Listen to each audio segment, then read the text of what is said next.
তো তার মানে উদ্ভিদের ক্ষেত্রে নিষেক ক্রিয়া ছাড়া, নিষেক ক্রিয়া ছাড়াই দেখা যাবে ভ্রূণ তৈরি হবে, ফল বীজ সব হবে। বুঝছো? এটাই হলো অপুংজনী। এই জন্য মানে অনুপস্থিত, পুং মানে পরাগরেণু বা পুংকেশরের ব্যাপার স্যাপার এটা নাই, কিন্তু জনন ক্রিয়া ঘটে যাওয়ার মতো ঘটনা, অর্থাৎ বংশ বিস্তার হলো এরকম ব্যাপার।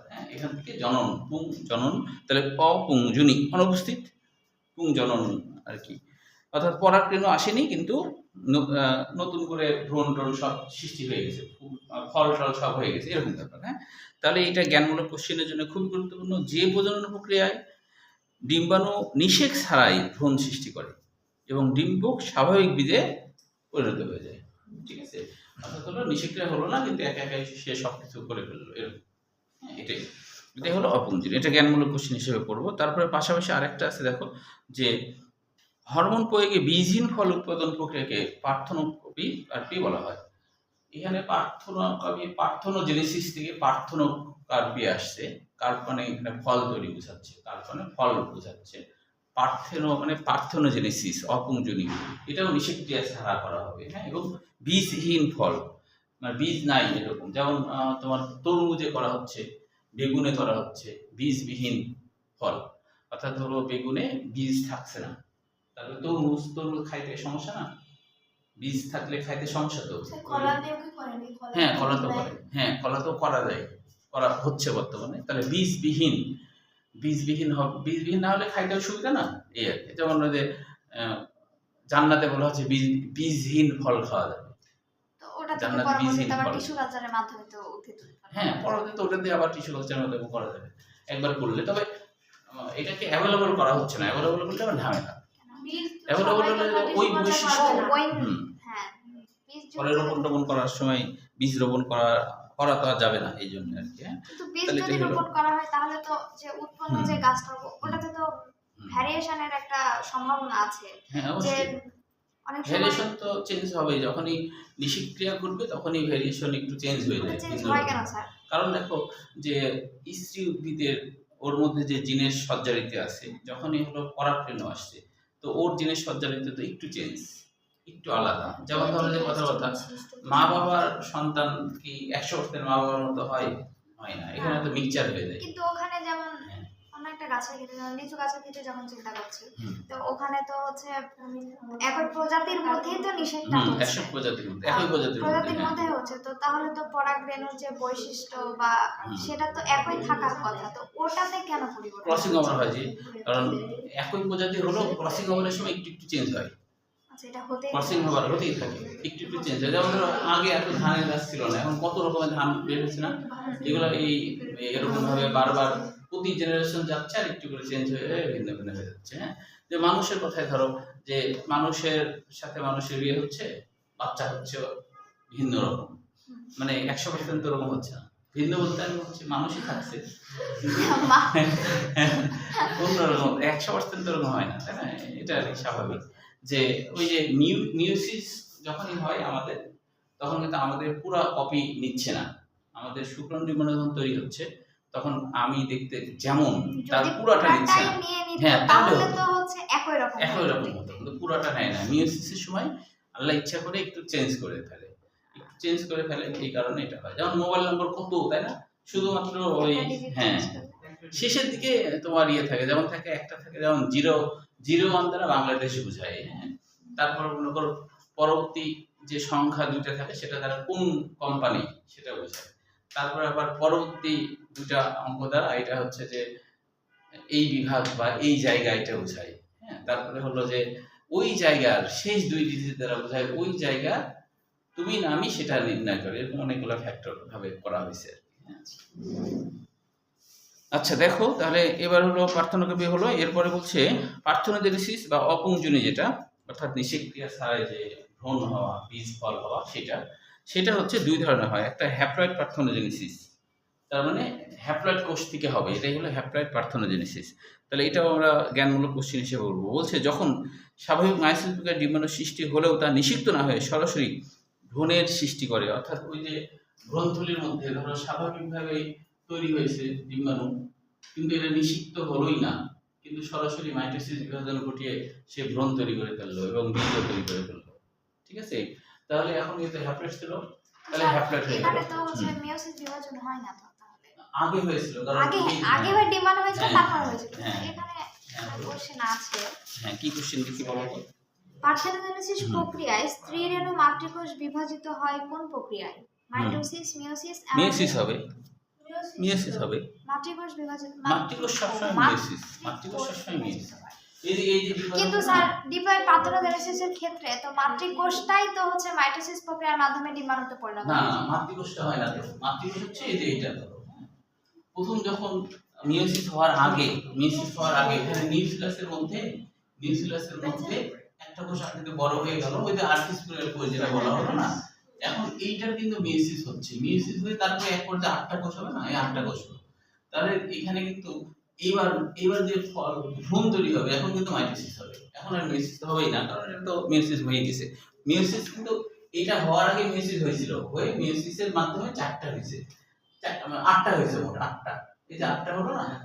তাহলে এখন যদি নিষিক্রিয়া ছাড়া, এখন তো হ্যাপ্লয়েড হয়ে আছে, নিষিক্রিয়া ছাড়া এই ডিম্বাণুটা তৈরি করে ফেলে ফল বা ভ্রূণ, বীজ, সব, তাহলে এটা তো মাইটোসিসের মাধ্যমে হবে এবং এটা হ্যাপ্লয়েড। এর তো আর মিয়োসিস হওয়ার সুযোগ নাই, আগে কিন্তু মিয়োসিস হয়েছিল, তাই না? ওই যে এই যে এখানে হয়েছিল, এটা মাতৃকোষ, মাতাকোষ, তাই না? এই তাই বলছে, দেখো যে যখন স্বাভাবিক মায়োসিস প্রক্রিয়ায় ডিম্বাণুর সৃষ্টি হলেও মিয়োসিস স্বাভাবিকভাবেই মিয়োসিসের মাধ্যমে ডিম্বাণু হয়েছে, কিন্তু তা সরাসরি ভ্রূণের সৃষ্টি করে, তখন হ্যাপ্লয়েড পার্থেনোজেনেসিস।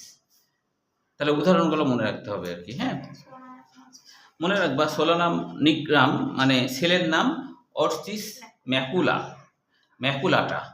ছেলের নাম কি? সোলানাম আর নিগ্রাম মানে নাম, ছেলের নাম অর্চিস ম্যাকুলাটা। মনে রাখবা, ছেলের নাম কি? অর্চিস, হ্যাঁ, নিগ্রাম, নাম তো নিগ্রাম। হ্যাঁ, এরকম। তো তোমাদের যখন তোমাদের আব্বা আমরা যখন তোমাদের বিয়ে দেবে, তখন কিন্তু জানতে চাইবা যে আচ্ছা যাকে বিয়ে করবো তার নাম কি, তখন যদি হঠাৎ এই কথা বলে ছেলের নাম হলো অর্চিস ম্যাকুলাটা, এইটা পড়েছিলাম আর সেই নাম, তাই কি না? ওর সাথে একটু মিল আছে। হ্যাঁ, তো বানানের সাথে মিল আছে স্যার, ম্যাকাকারেসাস, ওর হ্যাঁ, সাথে একটু মিল আছে, মিল আছে, ম্যাকুলাটা, হ্যাঁ, তখন তো অবাক হয়ে যাবে। ম্যাকাকামুলাটা। তখন আমার আব্বা আমা বলে, এই তুমি কি ছেলেকে আগে থেকে চেনো? বলতে, হ্যাঁ, সে কত আগে থেকে চিনি, 5 বছর আগে থেকে চিনি। কোথায় চেনো? ওই যে বইয়ের মধ্যে পড়ছিলাম নাম, এই একই নাম হয়ে যাচ্ছে, তাই কিনা? পুরা নাম না হলো অর্চিস তো থাকতেই পারে না, ঠিক কিনা? অর্চিস থাকতে পারে না, হবে না। না, অনেক সময় বাংলাদেশের বংশোদ্ভূত তো, আমার ওই যে বিশ্ববিদ্যালয়ের কিছু স্যাররা দেখা যায় পিএইচডি করতে ইয়েতে যায়, জাপানে যায়, তো আমার স্যারের কিছু ছেলে মেয়েদের আমি পড়িয়েছি, আমাকে বলেছে, তাই যে পড়াতাম আর কি। তো ওই ব্যাচের মধ্যে ওরা পড়তো, কিন্তু ওই যে অনেক সময় অনেকজনের মাঝে বুঝতো না, ওই কারণে আর কি আমাকে স্যার আবার বলতো যে একটু পড়াতে হবে। তো পরিচয় আছে আর কি স্যারদের সাথে এখনো। তো ওই ওদের নামগুলো খুবই অদ্ভুত আর কি। হ্যাঁ, যে জাপানি নামই কেন, যে আমি এরকম নাম কেন, তো বলছে যে আসলে আমার জন্ম তো জাপানে হয়েছিল, 5 বছর যখন পিএইচডি করতে গেছে ওই সময় হয়েছে, সবাই মিলে চলে গেছিল। তো তাহলে তো ওরকম নাম হবেই, অর্চিস, তাই কিনা? এই আর কি। হ্যাঁ, হ্যাঁ, জাপানে গেলে কি ওরা তো বাংলা ভাষা ব্যাক করে, ওরা জাপানি নাম রাখার জন্য বুঝতেছে। এখন ভালো লাগছে আর তো, তাই না? আনকমন নাম, তাই না? এই কারণে। আচ্ছা, এখন দেখো ডিপ্লয়েড পার্থেনোজেনেসিসের ক্ষেত্রে উদাহরণ তো মনে রাখবা। ডিপ্লয়েডের ক্ষেত্রে কি হচ্ছে দেখো, যখন স্বাভাবিক মায়োসিস প্রক্রিয়ার বদলে মাইটোসিস প্রক্রিয়ায় ডিম্বাণু সৃষ্টি হয়। স্যার আমি এটাই বলছি। হ্যাঁ, এটা বুঝে দেখো, বলছে যখন স্বাভাবিক মায়োসিস প্রক্রিয়া হলো না হয়ে কি হলো, মাইটোসিস প্রক্রিয়ায় ডিম্বাণু সৃষ্টি হয় এবং পরে ভ্রূণে পরিণত হয়। সেটা আবার কেমন? সেটা হলো এরকম, এটা তো মাতৃকোষ, স্ত্রীর মাতৃকোষ হয়ে গেছে, এটাই আবার ডিমান্ড কোষ। হ্যাঁ, এইটা কিন্তু মায়োসিস হলো না, এইটাই মাইটোসিস হয়ে গেল। মাইটোসিস হয়ে পরে ওই মাইটোসিস হয়ে ভ্রূণ তৈরি করে। এটা তো স্যার একটু কন্ট্রাডিক্ট, যে হচ্ছে একবার মিয়োসিস হচ্ছে, একবার মাইটোসিস হচ্ছে। তো ওখানে প্রশ্নটা দাও তো কেমন হয়েছে, যে কোন প্রক্রিয়া অ্যাকচুয়ালি বিভাজিত হচ্ছে? কারণ আমি তো বলতে পারছি না কখন কোনটা হচ্ছে, একবার মিয়োসিস হচ্ছে, একবার মাইটোসিস। তাহলে দুইটা উত্তর হবে। হ্যাঁ, এটা একটু ব্যতিক্রমী ধর্মী, যে ডিপ্লয়েড পার্থেনোজেনেসিস এগুলো কিন্তু ব্যতিক্রমী, সবসময় যে এটা হয় তা না, হঠাৎ এরকম হয়ে যায় আর কি। হ্যাঁ, হঠাৎ এরকম হয়ে যায়। যে এখন যদি মনে করো যে এটা মানুষের ক্ষেত্রে হতো, তাহলে কত ঝামেলা হতো। যে ওই যে ডিম্বাণু যখন তৈরি হচ্ছে মানুষের, তাই না, ওই ডিম্বাণুর যখন স্ত্রীর মাতৃকোষ অবস্থা, ওই সময় দেখা যাচ্ছে যে ও ডিম্বাশয় থেকে বের হয়ে ফিলোপিয়ান নালী হয়ে জরায়ুতে চলে আসছে, এসে ওখানে বাচ্চা বানায় ফেললো। ওই বাচ্চা কিন্তু আবার দেখতে কিন্তু 100% ইয়ের মতোই হয়ে যাবে, মায়ের মতোই হবে, কারণ ওটা তো মিওসিসে হয়নি। মিওসিস হলে তো চেঞ্জ হয়। হ্যাঁ, কারণ হ্যাঁ, দুইটা তাই না? জিন আসছে, হ্যাঁ, তারপর তারপরে তো তো চেঞ্জ হবে। এখন ডিপ্লয়েড অবস্থায় যদি বাচ্চা হয় তাহলে কিন্তু ওরকমই দেখতে হয়ে যাবে, বুঝতে পারছো? তখন কিন্তু একটু জটিলতা কি মানে সমস্যা, যাই হোক, ওই কারণে মানুষের হয়তো এটা হয় না, মানুষের এরকম ঘটনা ঘটে না, তাই না? এই আর কি। আচ্ছা, এবার দেখো, তাহলে এখানেও আমরা উদাহরণগুলো মনে রাখবো।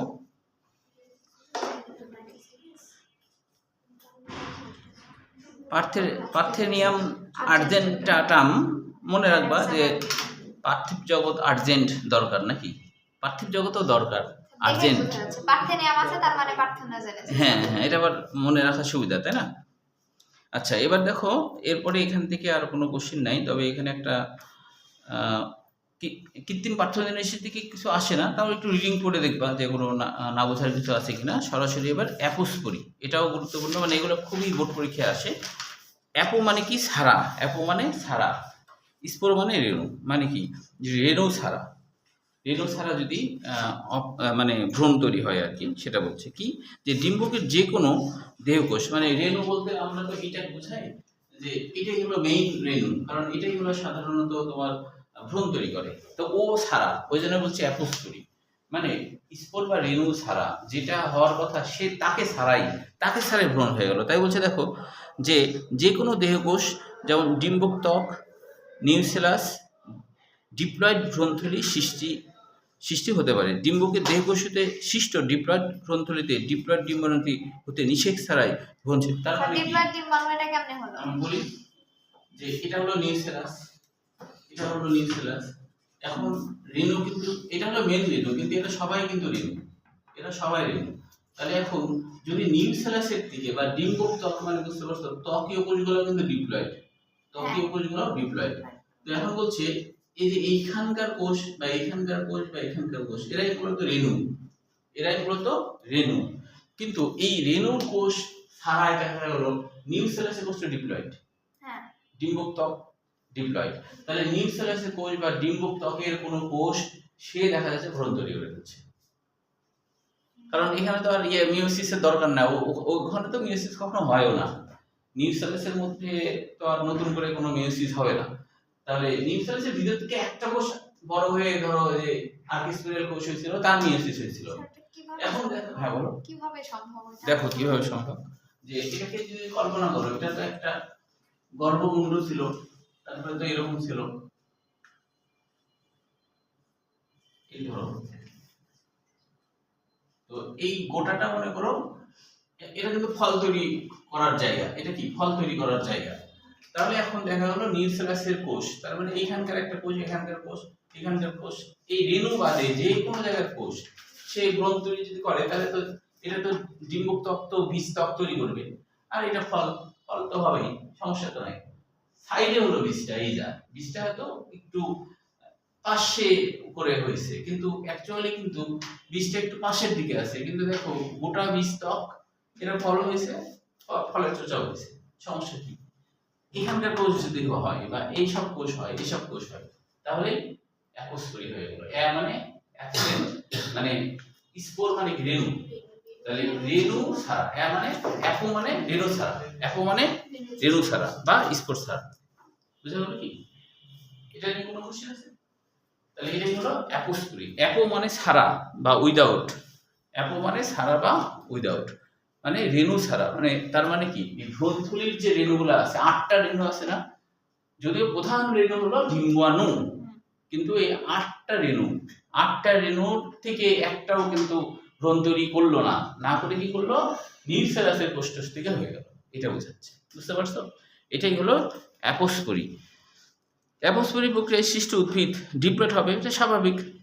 মাতৃ উদ্ভিদের গুণ সম্পূর্ণ হবে, এটি স্বাভাবিক হওয়া উচিত, তাই কি না? হিয়ারাকাম, এটা মনে রাখতে পারো, হাইরেসিয়াম, হিয়ারাকাম না লিখে এটা মনে রাখতে পারো, হাইরেসিয়াম,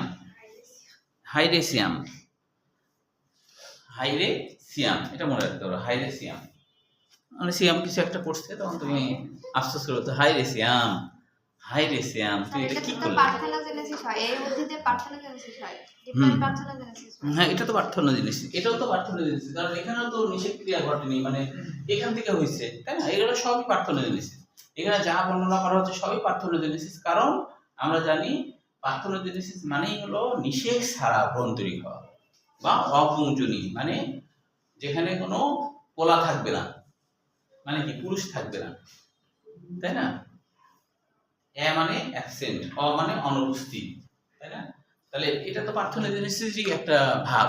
যদি নিষেকক্রিয়া হয়ে যায় তাহলে আর এর নাম পার্থেনোজেনেসিস হবে? নিষেকক্রিয়া হলে তো এর নাম পার্থেনোজেনেসিস হবে না, এটা নিষেকক্রিয়া ছাড়াই হচ্ছে বলেই তো পার্থেনোজেনেসিস, বুঝা গেল? এটাও পার্থেনোজেনেসিস। আচ্ছা, হাইরেসিয়াম গেল, এরপরে দেখো অ্যাডভেন্টেটিভ এমব্রায়োনি।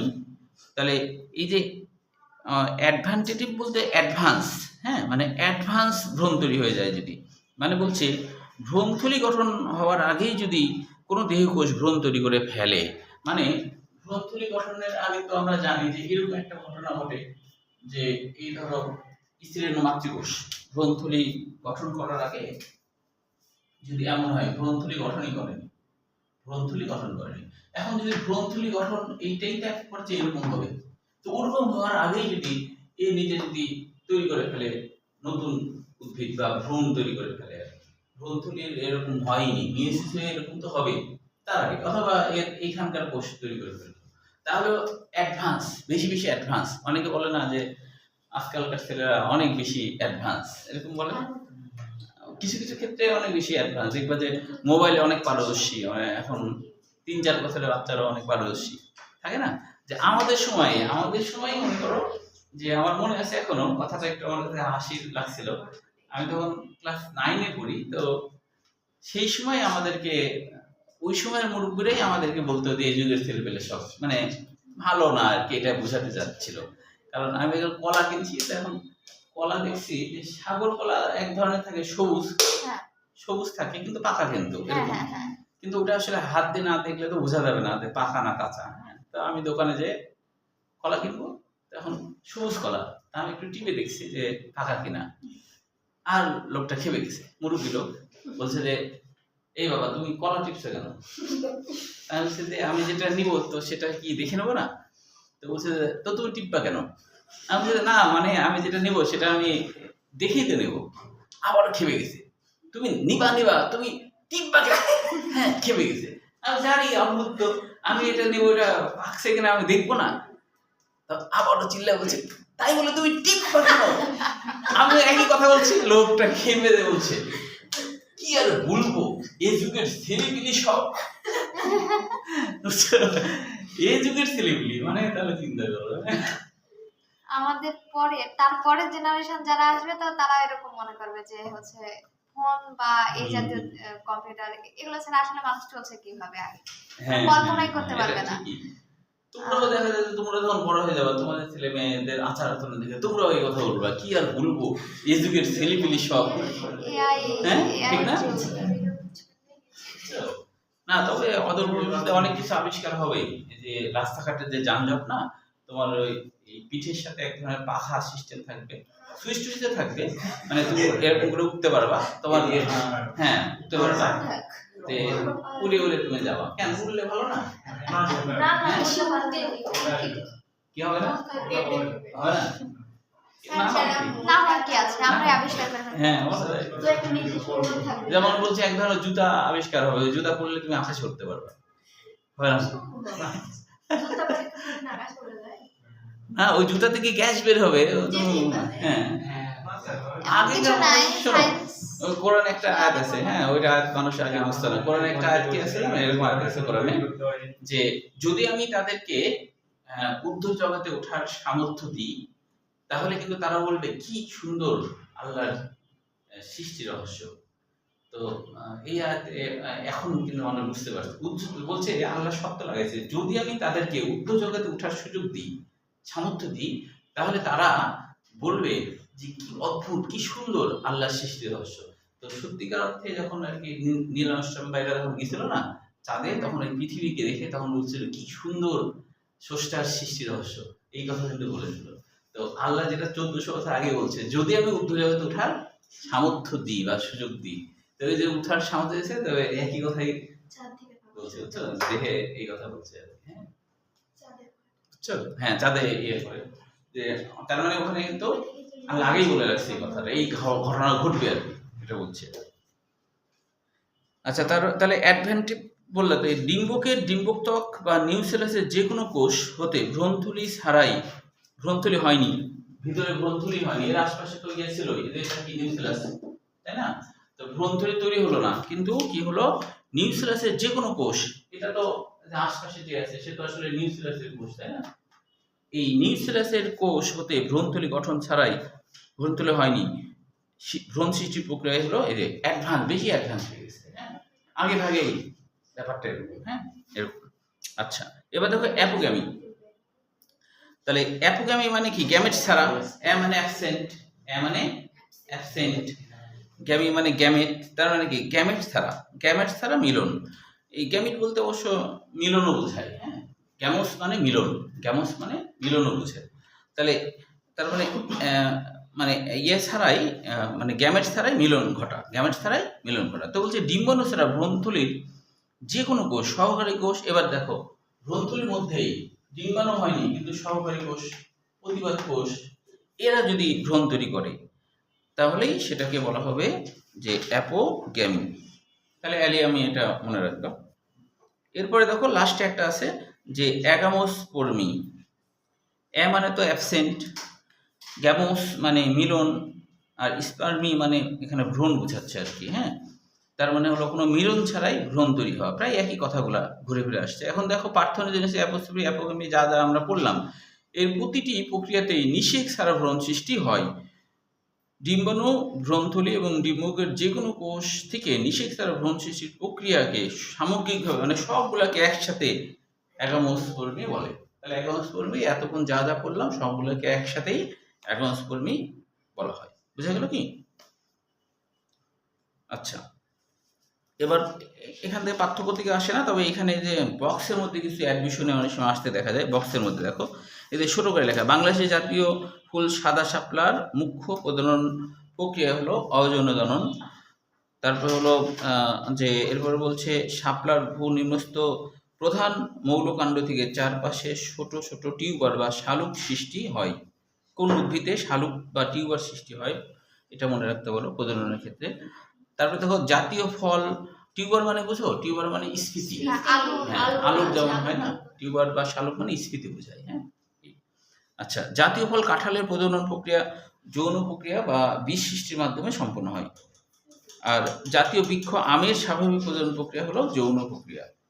তারপরে উদ্ভিদের কৃত্রিম প্রজনন, এটা সৃজনশীল হিসাবে আসে পরের পৃষ্ঠা, এটা কিন্তু সৃজনশীল হিসেবে আছে, সেটা হলো ইমাস্কুলেশন প্রক্রিয়া আর কি, যে কৃত্রিমভাবে যে যৌনজনন ঘটানো, কৃত্রিম প্রক্রিয়ার মাধ্যমে যে যৌনজনন ঘটানো, এটাই হলো কৃত্রিম প্রজনন।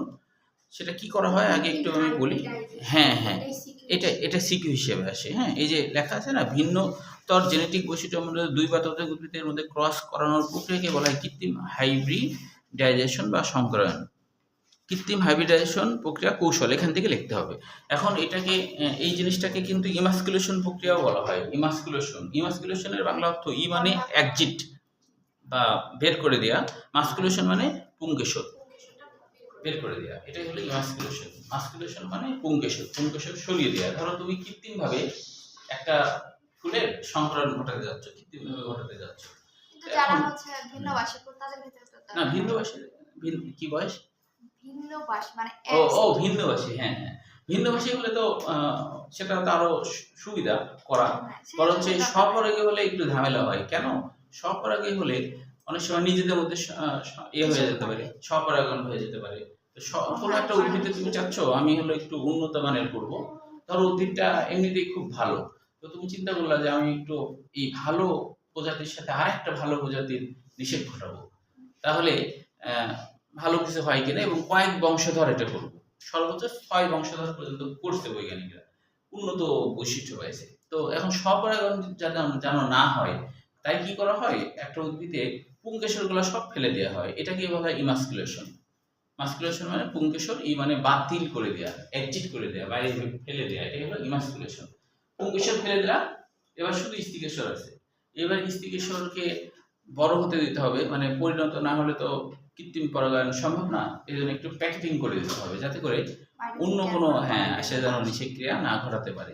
প্যাকেটিং করে দেওয়া হলো, প্যাকেটিং করে দেওয়ার পর তারপরে দেখা গেল যে যখন পরিণত হয়েছে বোঝা গেল, ওই সময় প্যাকেট খুলে তুমি উন্নত মানের একটা উদ্ভিদের প্রজাতির ওই গর্ভমুণ্ডে পুংকেশর ঘষলেই দেখা যায় যে কৃত্রিম পরাগায়ন হয়ে গেল। এবার যে উদ্ভিদটা হলো তাকে সে আবার বড় হলো, আবার তার সাথে আবার সেইটারই আবার পরাগায়ন ঘটানো হলো। এইভাবে 6 বার করলে দেখা যায় অধিকতর উন্নত উদ্ভিদ হয়ে যাওয়ার একটা সম্ভাবনা থাকে। এটাই হলো কৃত্রিম হাইব্রিডাইজেশন বা সংকরায়ন। এটাও সৃজনশীল হিসেবে পরীক্ষা আসে। তো দেখো এখানে পয়েন্টগুলো পড়লে বুঝবা যে প্রথমে প্যারেন্ট নির্বাচন, মানে কাদেরকে করবা। প্যারেন্টের কৃত্রিম স্বপরাগায়ন, অর্থাৎ প্যারেন্ট স্বপরাগী না হলে এদেরকে কৃত্রিম স্বপরাগায়নের মাধ্যমে হোমোজাইগাস করা হয়। হোমোজাইগাস মানে তো জানো সদৃশ ক্রোমোসোমধারী, তাই না? এদেরকে হোমোজাইগাস বলা হয়।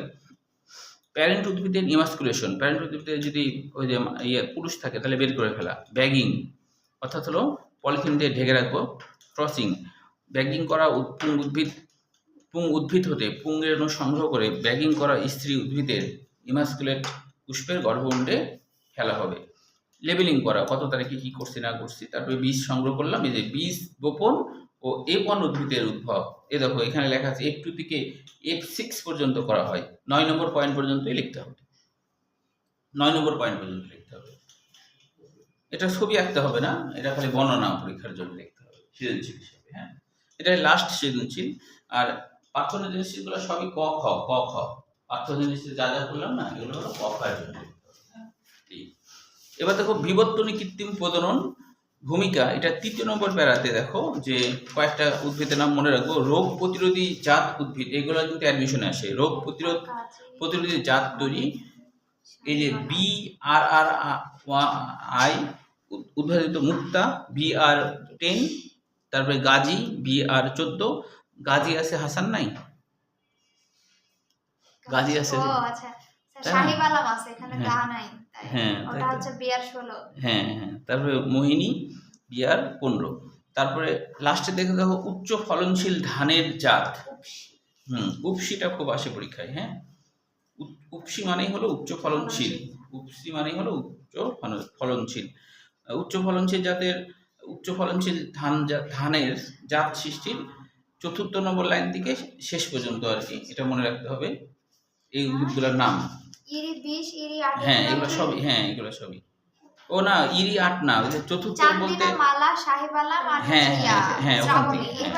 হ্যাঁ, এটা একটু মনে রাখতে হবে। BRRI এটার ফুল মিনিং কি, তারপরে উদ্ভাবিত উচ্চ ফলনশীল ধান, চান্দিনা, বিরিশাইল, এগুলো সব মনে রাখতে হবে।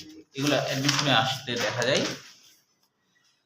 এরপরে হলো উচ্চ ফলনশীল গম জাত তৈরি। উচ্চ ফলনশীল গমের জাত তৈরি, এটার দেখো 2 নম্বর প্যারা 4 নম্বর লাইন, যে 17 জাতের উপসি গম উৎপাদন করেছে। এসব জাতের মধ্যে বলাকা, কাঞ্চন, আনন্দ, আকবর, বরকত। ও এই যে 52 সালে সবাই আছে, যে 1952 সালে। হ্যাঁ, সবাই নাই। আকবর ছিল না, বরকত আছে তো। এরাই কি রফিক সালাম নাই, তাই তো দেখছি। বেশ জনপ্রিয় জাত, এটা মনে রাখতে হবে। আর এদিকে দেখো, হ্যাঁ আমাদের দেশে ভাষা, এগুলো আমাদের দেশে উৎপাদন করছে, যে তাই আমাদের দেশে ভাষা লিখছে। আমাদের দেশে উৎপাদন, আমাদের দেশে রাইস রিসার্চ ইনস্টিটিউট না, মানুষের নামই তো দিই।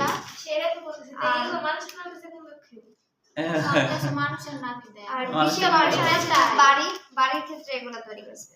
সে যা চাচ্ছে যে বিড়াল বা ডিওজি সাহেব এদের নাম দিতে পারি। কত কিছু আছে। দেখো মেয়েদের নামও দিচ্ছে, ছেলেদের নামও দিচ্ছে, সবার নাম ভালোই তো, মেয়েদের নাম। ও তারপরে লাস্টের দিকে একটা দেখো রোগ প্রতিরোধী জাত উৎপাদন। শেষের দিকে এই যে BRRI উদ্ভাবিত মুক্তা, গাজী, মোহিনী, আর আগেই তো বললাম শাহিবালাম ছিল না ওখানে। হ্যাঁ, ওখানে ছিল না। এই পর্যন্তই। বাকিগুলো পড়া লাগবে না, বাকিগুলো কিছুই করতে হবে না।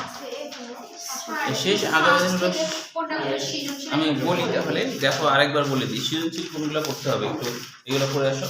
তো পরীক্ষা দেওয়া মানে কি তোমার ব্রেনে সেভ হয়ে গেল, তাই না? পরীক্ষা দিলে তোমার ব্রেনে সেভ হয়ে গেল, ঠিক কিনা?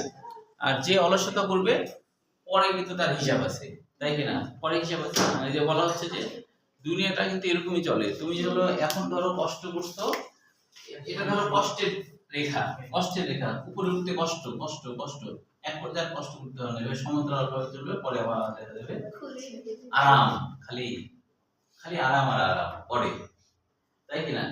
খালি আরাম আর আরাম। তো এটাই হলো নিয়ম আর কি, হ্যাঁ।